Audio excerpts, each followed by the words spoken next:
Hola, hola, muy buenos días. Mi nombre es Tere Partida y me da mucho gusto celebrar el día de hoy, Shimei, a cargo de nuestra querida líder Claudia y Lalo. Y en esta ocasión tenemos invitado a un personaje que yo respeto mucho. Él es mi asesor, es el doctor Juan Manuel Velasco y Juan Manuel Ventura, y les invito a que se den la oportunidad de aprender. Doctor, ¿le podemos preguntar? ¿Le pueden preguntar las personas? Sí, claro, sí, Ok, abrimos. bueno, les comparto, el doctor Juan Manuel es médico cirujano con grado de maestría en salud pública y con especialidad en ciencias sociales y del comportamiento. Él es un emprendedor social, su enfoque en contribuir a la atención médica en el diagnóstico oportuno y educación en salud y promover la disminución de la creciente ola de diabetes, obesidad y sobrepeso presente en nuestro querido país México. Él ha participado como expositor en cursos, diplomados, concursos y en proyectos humanitarios desde el año 2000 a la fecha. Así es que tenemos una gran oportunidad. Gracias. Cierro micrófono. Buenos días. Muchísimas gracias, Tere. Pues un honor estar contigo esta mañana, un placer. Y bueno, nos tocó platicar acerca de inflamación no resuelta. La inflamación no resuelta es una condición que ha tomado auge en los últimos años. Es una condición como un común denominador en muchas enfermedades crónicas no transmisibles. Por ejemplo, tenemos diabetes, obesidad, sobrepeso, tenemos artritis reumatoide, osteoartritis, lupus, síndrome antifosfolípidos, anticardiolipinas, tenemos hipertensión arterial, enfermedad cardiovascular, eh, dentro de la enfermedad cardiovascular, el infarto agudo de miocardio, la cardiopatía isquémica, tenemos el, eh, el evento cerebrovascular también, ¿sí? Entonces, todas estas condiciones parecerían condiciones aisladas, condiciones que no tienen nada que ver. Sin embargo, el común denominador de todas estas condiciones es la inflamación no resuelta. Es un término en Estados Unidos que está desarrollando y, bueno, le llaman non-solvent inflammation. Entonces, existe un estado inflamatorio. Decía una vez una persona, sí, yo siento que se me inflama la panza. No, es un poquito más complejo. Es una inflamación a nivel a nivel molecular, es una inflamación a nivel de organelos celulares. O sea, te estoy hablando de que la vida comienza con el átomo y luego las partículas subcelulares y luego a nivel celular y luego el nivel de las células se asocian, por llamarlo de alguna forma, y comienzan a construir tejidos, los tejidos se asocian, comienzan a construir órganos, los órganos se interrelacionan entre sí, comienzan a formar sistemas y bueno, todo eso va configurando al cuerpo humano.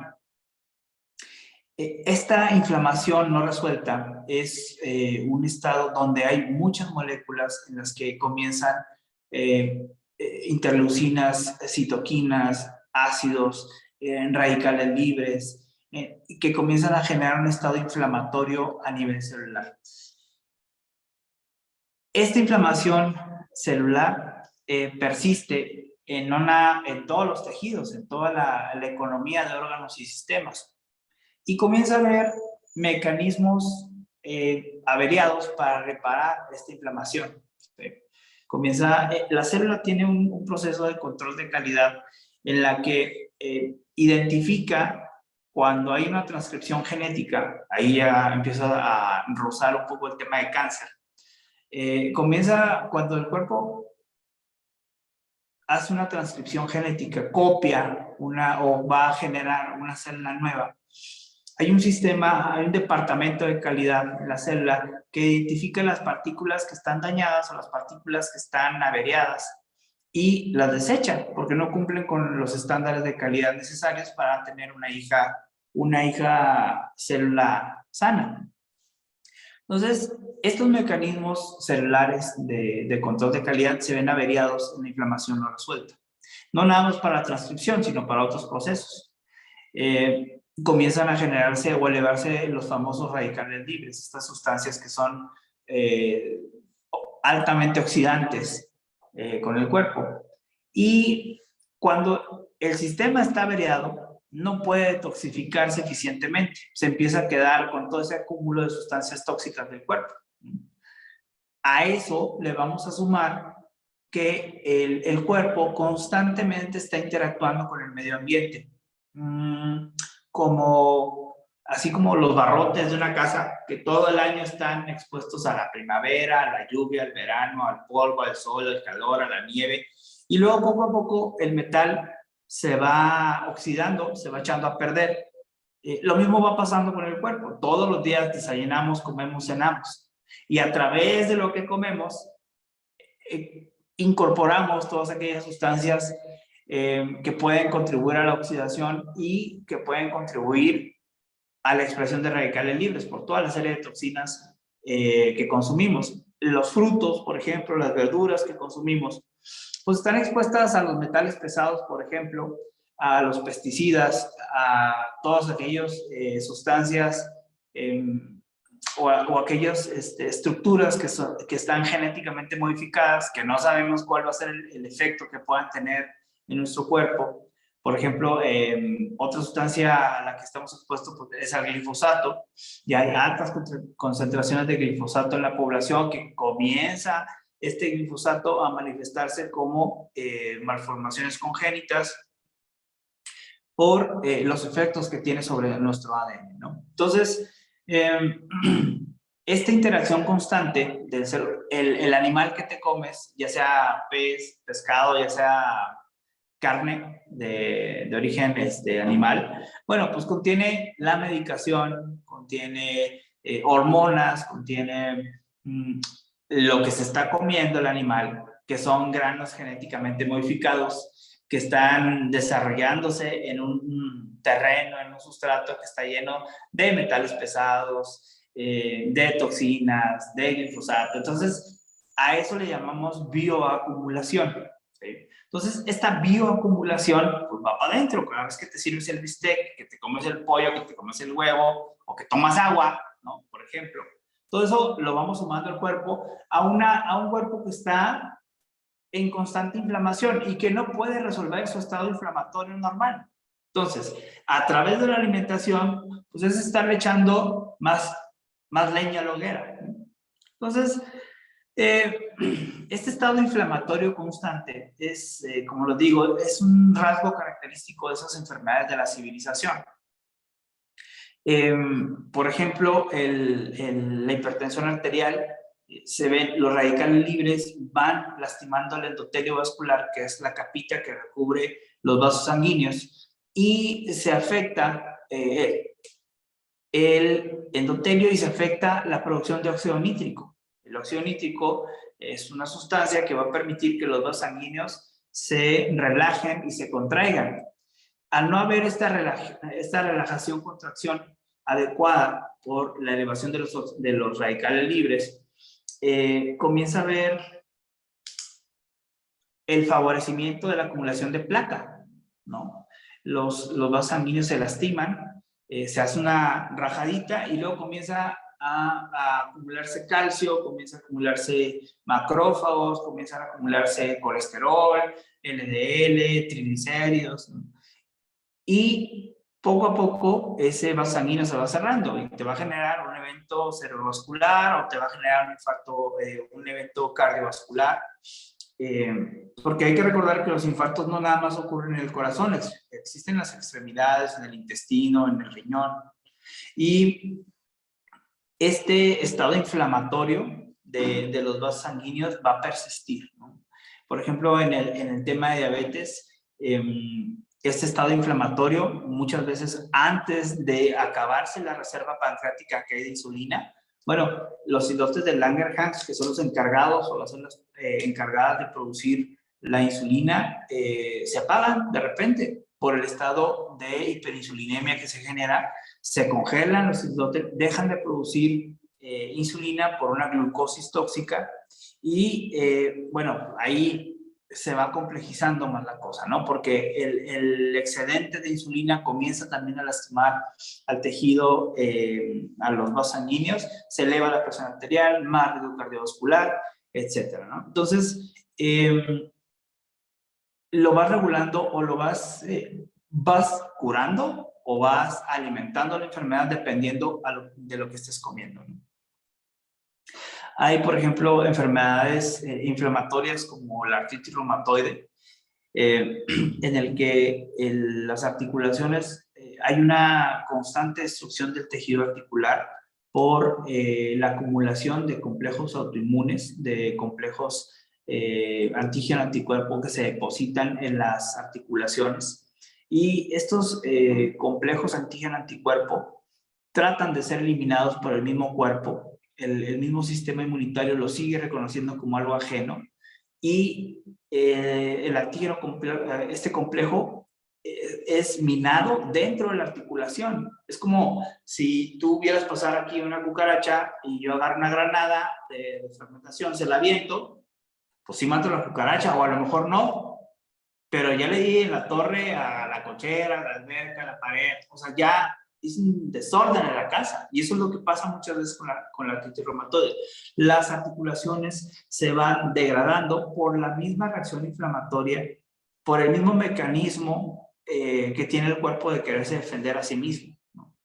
Existen, por ejemplo, también las enfermedades tiroideas, que están muy de moda, ¿no? La elevación de los anticuerpos, la destrucción de la glándula tiroidea por este estado inflamatorio constante, ¿no? Existe, bueno, ni qué decir de obesidad, sobrepeso. Ya el tema de sobrepeso, obesidad no es un tema de calorías, no es un tema de ingesta y gasto energético, no es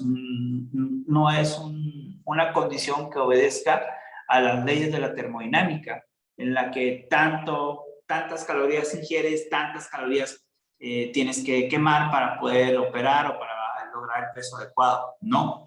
Actualmente se sabe que el problema de sobrepeso, obesidad, es una condición inflamatoria, es una condición inmunológica, es una alteración metabólica, donde el principal actor son las hormonas. Insulina, grelina, leptina, resistina, testosterona, estradiol, estriol, dihidroepiandrosterona, hormona de crecimiento, cortisol, melatonina. Es una condición donde hay una respuesta humoral, una respuesta hormonal anómala a lo que estás comiendo, o una respuesta sobreexagerada a lo que se está comiendo, mediado principalmente por la insulina, que ahorita cuando estaba hablando de enfermedad cardiovascular, también estaba mencionando acerca de la insulina, que la insulina es vital, o sea, le dieron un premio Nobel al cuate que la descubrió, y es esencial para la vida. El problema es que vivimos con una sobreproducción de insulina, y esta sobreproducción de insulina está generando un estado inflamatorio, porque la insulina es una sustancia proinflamatoria. Entonces, el tema, por ejemplo, de obesidad, sobrepeso, en los adipocitos se ha visto que existe un estado inflamatorio constante. Este estado inflamatorio constante va a hacer que el adipocito se vuelva más grande, se vuelva hipertrófico, y eso va a contribuir a que tenga más espacio, ¿no? Dentro de su va a acumular, va a haber más depósito, por ejemplo, de triglicéridos a nivel de depósito, y eso va a hacer que aumente en tamaño y aumente el número de los depósitos, ¿no? Y bueno, tocando esta parte inmunológica, de esta parte de los macrófagos, hay en el hígado unas células que se llaman células de Kupffer. Estas células de Kupffer son las que se encargan de la respuesta inmunológica dentro del hígado. Entonces, cuando nosotros tenemos una dieta que no es la mejor, que tenemos una dieta baja en fibra, donde hay muchos alimentos procesados, ¿sí?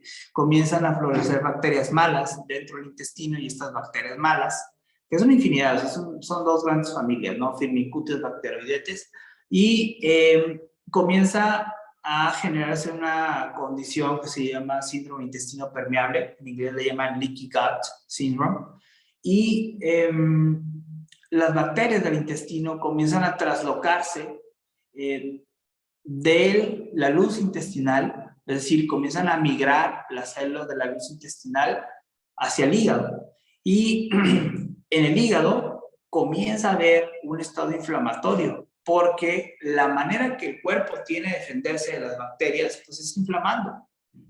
Entonces, no nada más migran las bacterias, también migran aquellas sustancias tóxicas o aquellos productos de desecho de las bacterias, las toxinas, o bien comienzan a migrar micotoxinas, es decir, sustancias que producen los hongos dentro del intestino, como la Candida albicans, como el Aspergillus, comienzan a migrar de la luz intestinal hacia el hígado. Y en el hígado hay una respuesta inmunitaria mediada por las células de Kupffer, y estas células de Kupffer comienzan a, pues a tratar de defender el sistema del ataque que están recibiendo.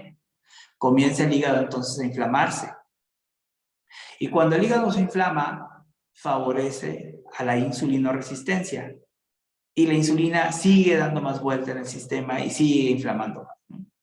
Enfermedades como Alzheimer, Parkinson, se sabe que son estados inflamatorios a nivel del tejido neuronal, ¿no? Por ejemplo, hablando de alimentos proinflamatorios, está el gluten, que no nada más tiene que ver con la enfermedad celíaca. Ya se sabe que al menos la mitad en Estados Unidos de la población tiene algún grado de sensibilidad al gluten. Las gliadinas, que son partículas de gluten, proteínas de gluten, son sustancias que pueden llegar a atravesar la membrana hematoencefálica y empezar a generar irritación neuronal. Entonces, comienza a haber un estado inflamatorio a nivel cerebral, comienza a haber trastorno de déficit por atención e hiperactividad en los niños, comienza a haber demencia senil a edades más tempranas, o Parkinson a edades más tempranas, o bien presentarse a Alzheimer como deterioro de algunos núcleos cerebrales importantes.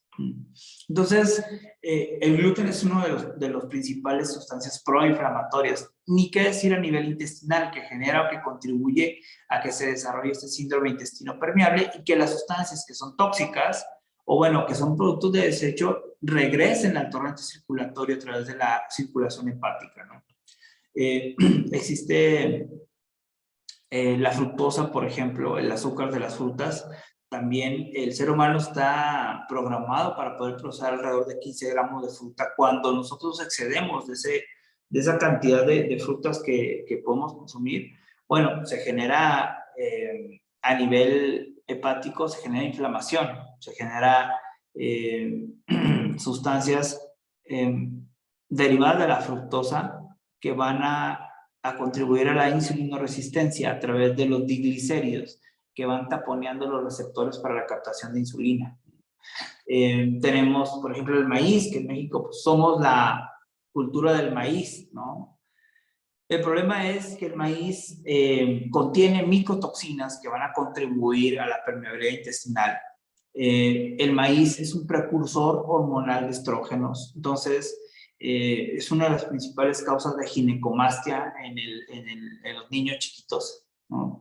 El crecimiento de las glándulas mamarias de forma anómala, y que igual obedece a un sobreestímulo hormonal inflamatorio.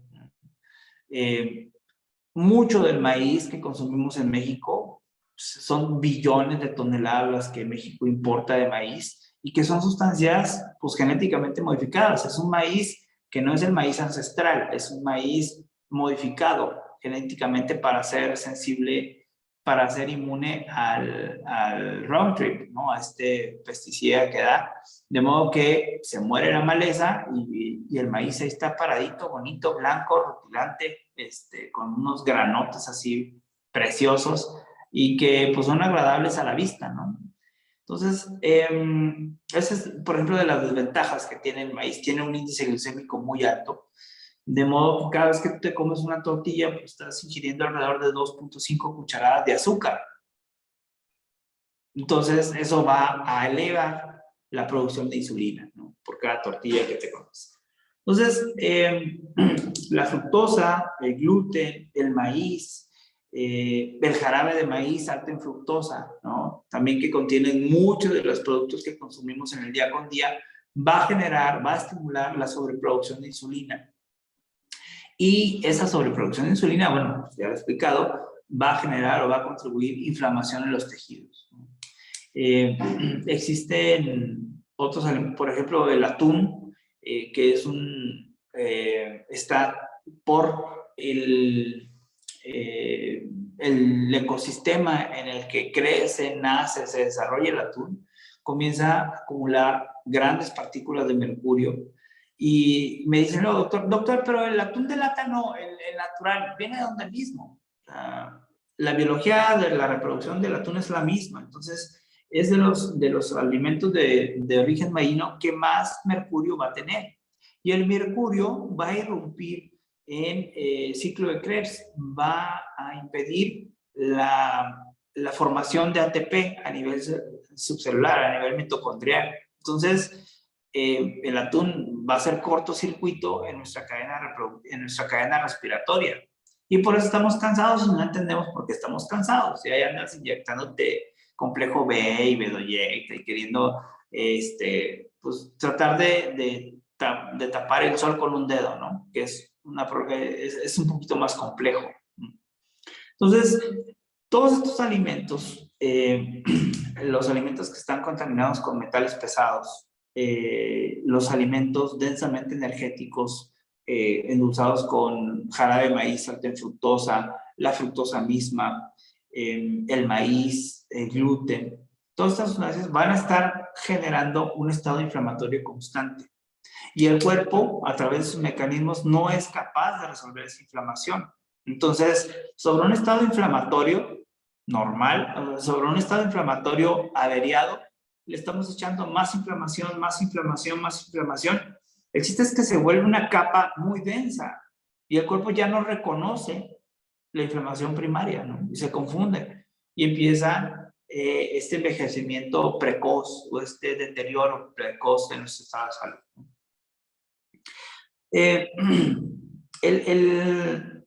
El estado inflamatorio, entonces, lo vas a ir resolviendo a través de una estrategia integrada, a través de una serie de decisiones o de una serie de pasos en salud que tienes que hacer.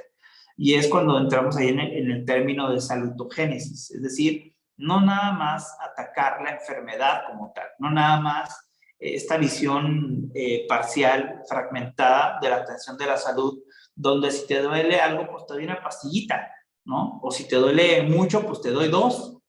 Y si ya te duele mucho, mucho, mucho, mucho, pues te doy 3, ¿no?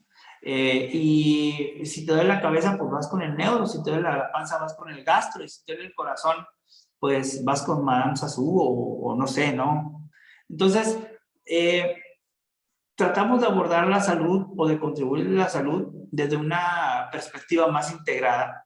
Y este enfoque de mejorar no nada más los parámetros bioquímicos, sino de mejorar la calidad del sueño, por ejemplo, el tomar agua de calidad, el llevar una dieta antiinflamatoria, el tener una serie de estrategias alimenticias que no contribuyan más a ese estado inflamatorio, la capacidad de manejar o conducir las emociones para disminuir los niveles de estrés, porque no nada más estamos hablando de un nivel de estrés celular, también estamos hablando de un estrés a nivel emocional. Los probióticos, que son importantísimos en la salud por la participación inmunológica que tienen en el cuerpo. Bueno, ahora en el tema de COVID, las bacterias, o sea, surgieron muchísimos informes, muchísimas publicaciones de la relación que hay de las bacterias buenas con el sistema inmunológico y la capacidad que tiene de defensa del cuerpo. Entonces, los prebióticos, que son el alimento de los probióticos, esto es la fibra alta que permite que las bacterias del intestino se reproduzcan y florezcan y permanezca este estado protector celular, ¿no? Entonces, otro rasgo importante para disminuir ese estado inflamatorio constante, pues son los suplementos. Los suplementos alimentarios en dosis importantes y que sean de fácil acceso al sistema de producción de energía, al sistema subcelular, al sistema mitocondrial.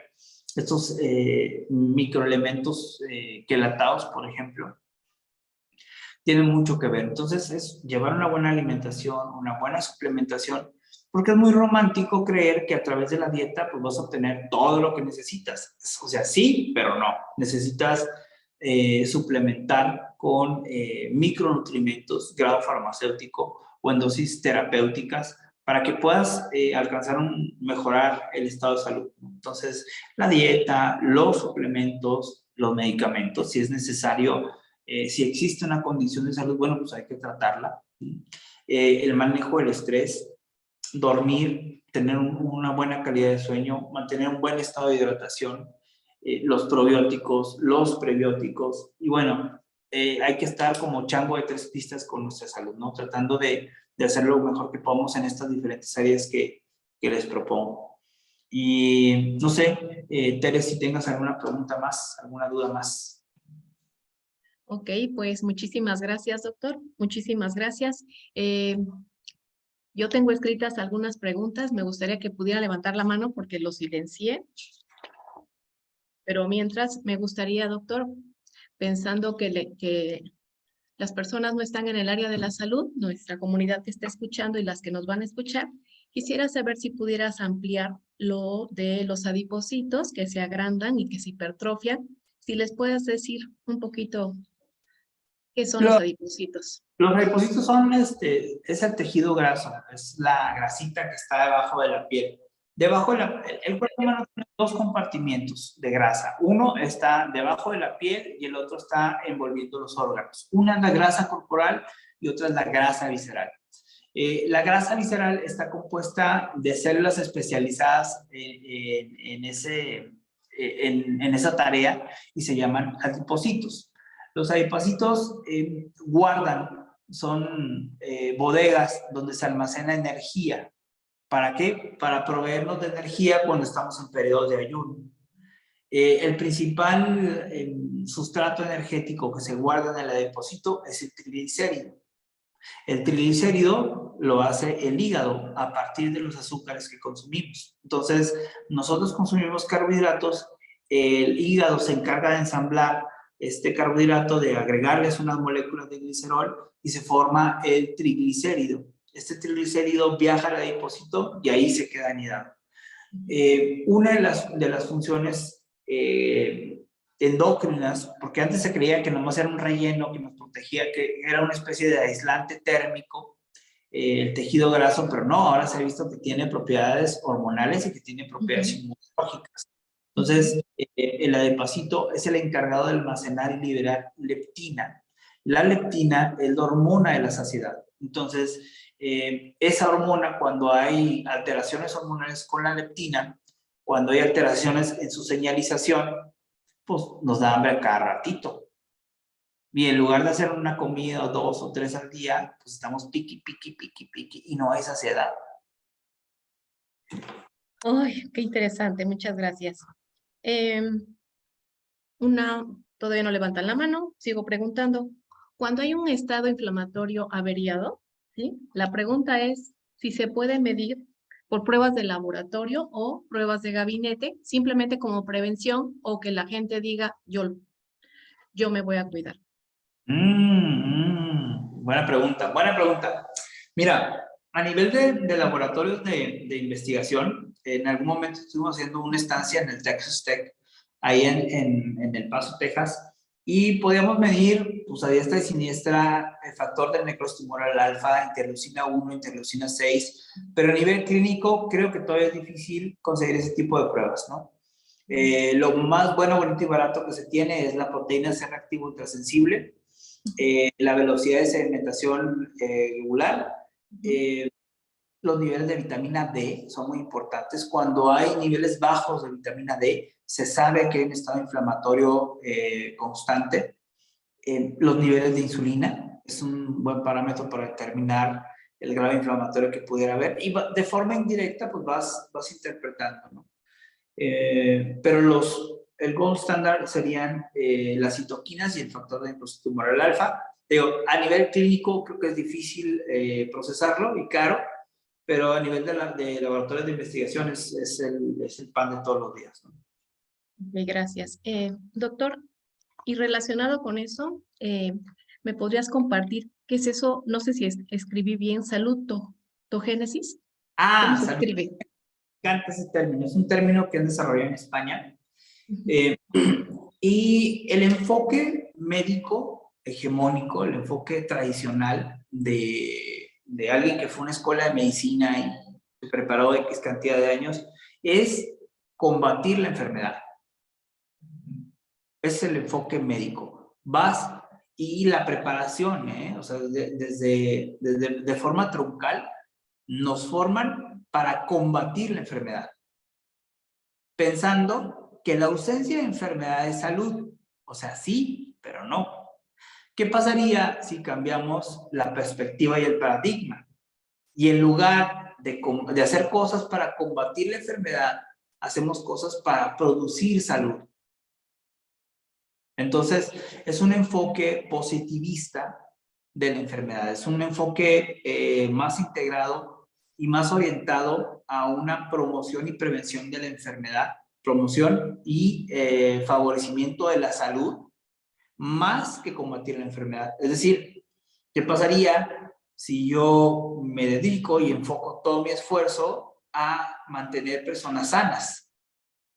Que coman adecuadamente, que se mantengan dentro de su peso, que los niveles de colesterol triglicéridos estén dentro de lo normal, a través de hábitos higiénico-dietéticos buenos, a través de un estado emocional pues más positivo, a través de una conducción de las emociones más eficiente, etcétera, pues voy a ir retrasando la aparición de diabetes, por ejemplo, o de obesidad, o de sobrepeso. Entonces, ya mi estrategia está orientada a nutrir aquello que me hace estar bien y no está enfocada, por ejemplo, la intervención médica a darle hipoglicemiantes, darle insulina, darle para el colesterol, darle para el triglicéridos, darle para la presión. ¿Me explico? Entonces, es el enfoque de salutogénesis. Salutogénesis tiene que ver con producir salud. Ok, bueno, pues le comparto que, bueno, usted utiliza el agua de níquel.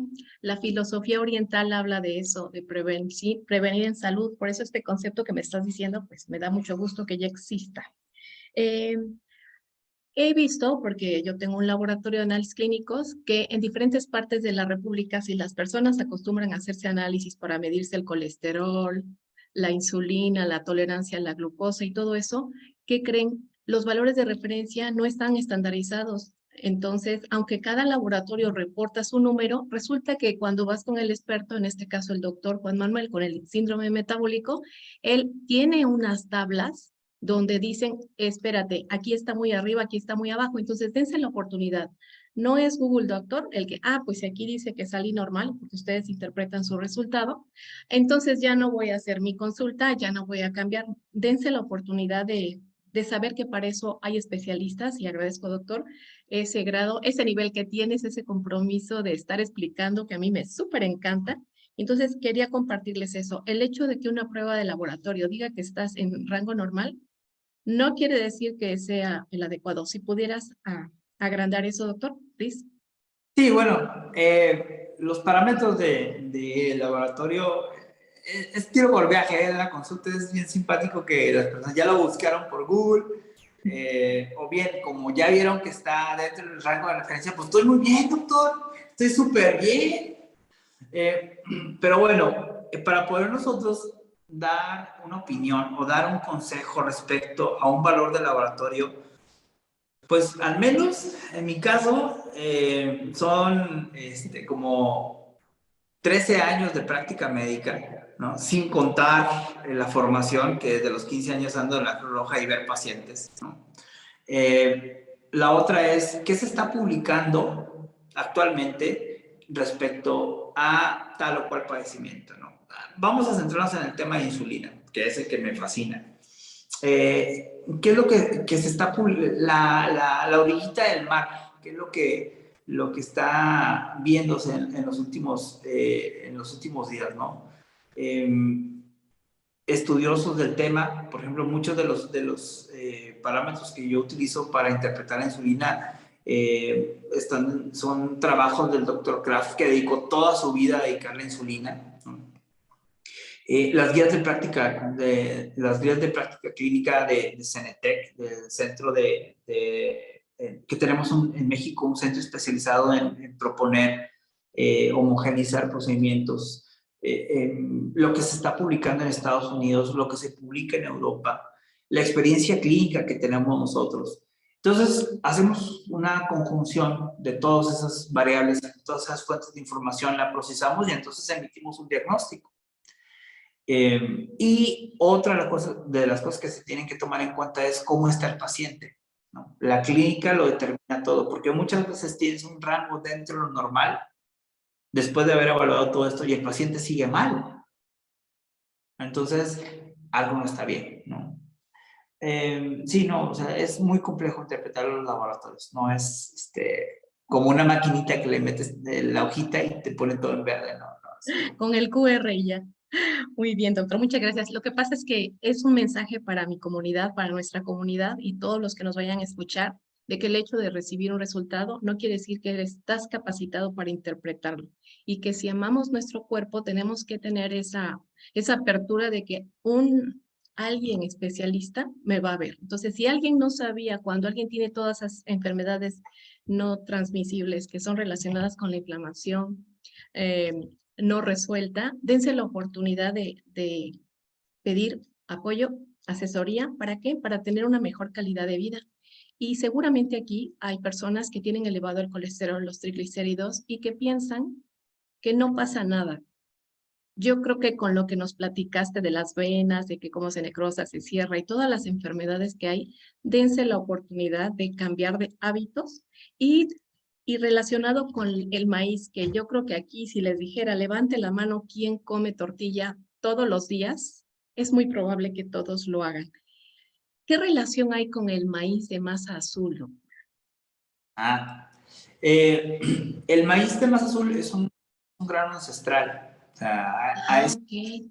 han puesto atención la industria alimentaria y se deja crecer ahí solito, crece salvaje, crece en las milpas de los señores y es un maíz chiquito y es un maíz feo y es un maíz que nadie le pone atención, ¿no?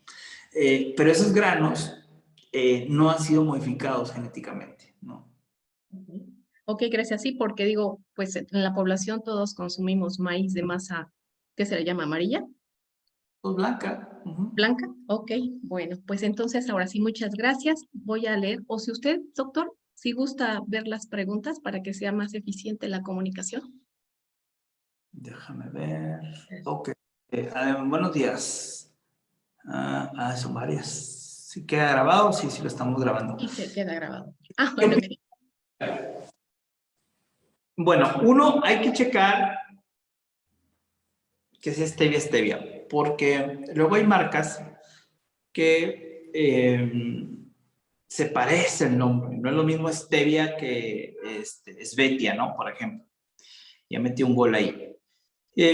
Por ejemplo, este producto tiene azúcar de mesa, tiene sucralosa y tiene esteviol. Entonces tiene 3 azúcares diferentes que son para edulcorar o endulzar las cosas.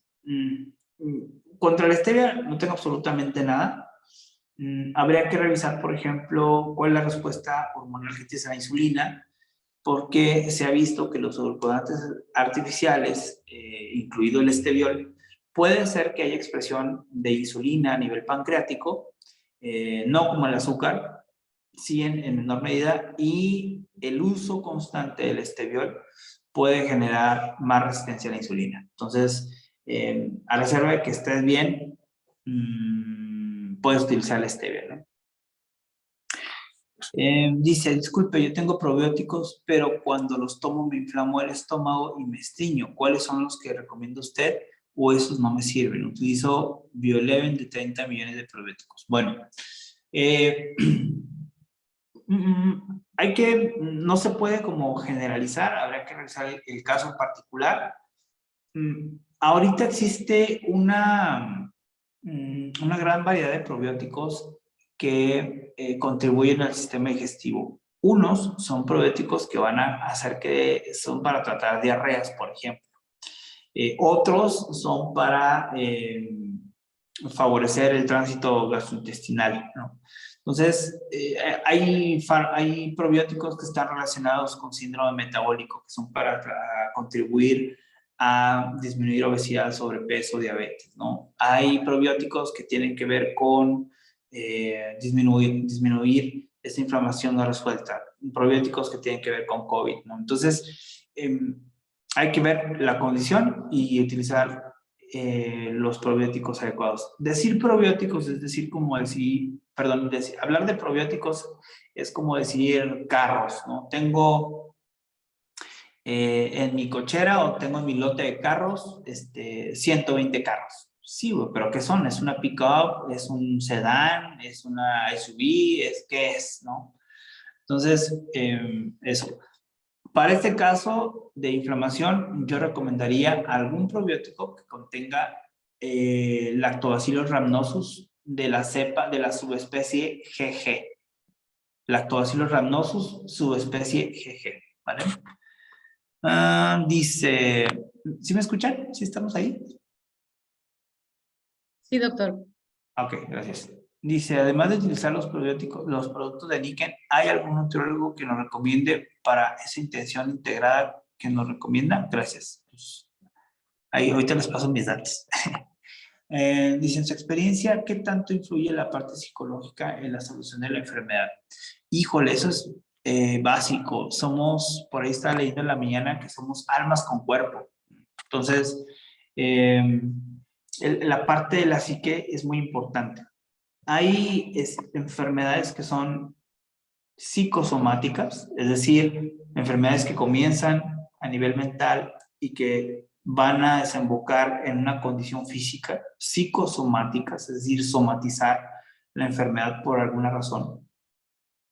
Y hay enfermedades somatopsíquicas, condiciones físicas, corporales, reales, palpables, que van a demeritar nuestra salud mental. Hay en las dos direcciones, tanto las psicosomáticas como las somatopsíquicas. Entonces, no puedes tratar solamente una condición de salud per se. Necesitas este acompañamiento terapéutico, siempre lo he señalado en los espacios que me permiten hablar, ¿no? Entonces, la salud emocional es fundamental. Ok, bueno, pues muchísimas gracias. Todavía tenemos tiempo para una pregunta, doctor. Dice, los probióticos y prebióticos, ¿a qué hora es recomendable tomarlos? Con la pancita vacía. En la mañana, muy temprano, antes de cualquier alimento, si no hay contraindicación del uso de alguna medicación. Los probióticos es ideal tomarlos con la pancita vacía, igual los prebióticos, tomarlos al mismo tiempo. Un buen prebiótico pues es un jugo verde, por ejemplo, hecho en extractor de jugos, o agua de arroz, atole de arroz, hecho con leche de arroz.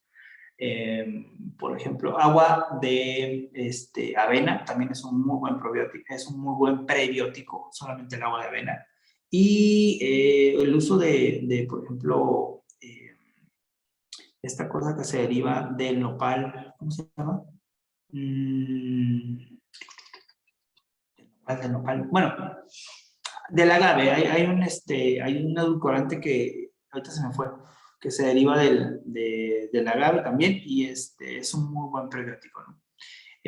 Por ahí, en redes sociales me encuentran como DR Ventura con doble N, en Instagram, en Facebook. La página es www.rmetabol.com, y bueno, ahí está directo el WhatsApp para contestar cualquier inquietud o estar a sus órdenes.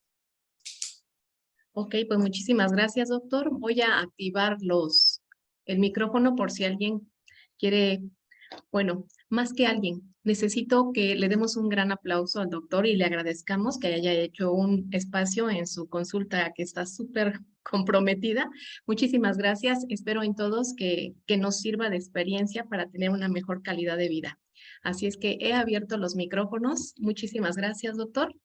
Y damos por concluida la sesión.